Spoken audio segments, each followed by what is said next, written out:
కొంతమంది మాత్రం రోజు ప్యాకెట్ల కొద్దీ సిగరెట్లు బీడీలు తాగేస్తుంటారు. ఎంత భయానక పరిస్థితి! ఒక్కసారి ఊహించుకుంటేనే ఒళ్ళు జలధరిస్తుంది. సిగరెట్ తాగే వాళ్ళకి ఎంత ప్రమాదమో వారికి సమీపంలో ఉండేవారికి కూడా అంతే ప్రమాదం. సిగరెట్ తాగడం ఎంత భయానక అనర్థమో దానివల్ల తాను ఏమేం కోల్పోయానో వివరిస్తూ senior journalist blogger Naveen RJY ఓ పోస్ట్ పెట్టారు. 14 ఏళ్ల పాటు సిగరెట్ల సంఖ్య పెంచుకుంటూ పోయాను. చివరికి రోజుకి 40-45కు చేరాయి. నిద్రపోయే ముందు కూడా పక్కన ఒక ప్యాకెట్ లేకపోతే ఏదో అభద్రత, మెళకు వచ్చేస్తే కాల్చుకోవడానికి లేకపోతే ఎలా అని అప్పట్లోనే కొన్నిసార్లు మానేశాను. అయినదానికి కాందానికి చికాకు పడిపోతున్న నన్ను చూసి రెండో రోజుకే పిల్లలు బెంబేలు పడుతున్నారు. నువ్వు కాల్ చేసుకుని మమ్మల్ని కాల్ చేయి అని విసుక్కునేవారు. ఇంట్లో కూర్చుని మాట్లాడే ఫ్రెండ్ ఒకరోజు బాల్కనీలో కూర్చున్నాడు. లోపలికి రమ్మంటే నీ ఇల్లంతా సిగరెట్ల వాసన అన్నాడు.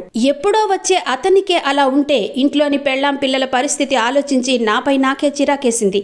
అలా కాల్చి కాల్చి గుండెను బలహీనపరుచుకున్నాను. 2005 సెప్టెంబర్ 25న ముఖ్యమంత్రి రాజశేఖర్ రెడ్డి గారి ప్రోగ్రాం కవర్ చేస్తుండగా మాసివ్ హార్ట్ అటాక్ వచ్చింది. అందరి మధ్యలో ఉన్న సమయం కాబట్టి ఫెలో జర్నలిస్టులు నా డాక్టర్ ఫ్రెండ్ దగ్గరికి మోసేశారు, స్టెంట్ వేశారు. దెబ్బకి ఆ రోజే స్మోకింగ్ మానేశాను. ఇదంతా కాదు గాని సిగరెట్ల వల్ల నా క్వాలిటీ లైఫ్ పోయింది. స్మోకర్లు ఆలోచించుకోవడానికే నా అనుభవాన్ని ఇక్కడ ఉంచుతున్నాను. స్మోకింగ్ తగ్గిస్తాము అంటే అది కుదిరే పని కాదు. ఆకస్మికంగా మానేయడం అసాధ్యం కాదు. అందుకు నేనే ఒక సాక్ష్యం. జీవన శైలిని పాటించాలని ప్రజలను చైతన్యం చేసేందుకు ఏటా ప్రపంచ పొగాకు వ్యతిరేక దినం ధూమపానం, పొగాకు వాడకం శరీరానికి చాలా అనారోగ్యం.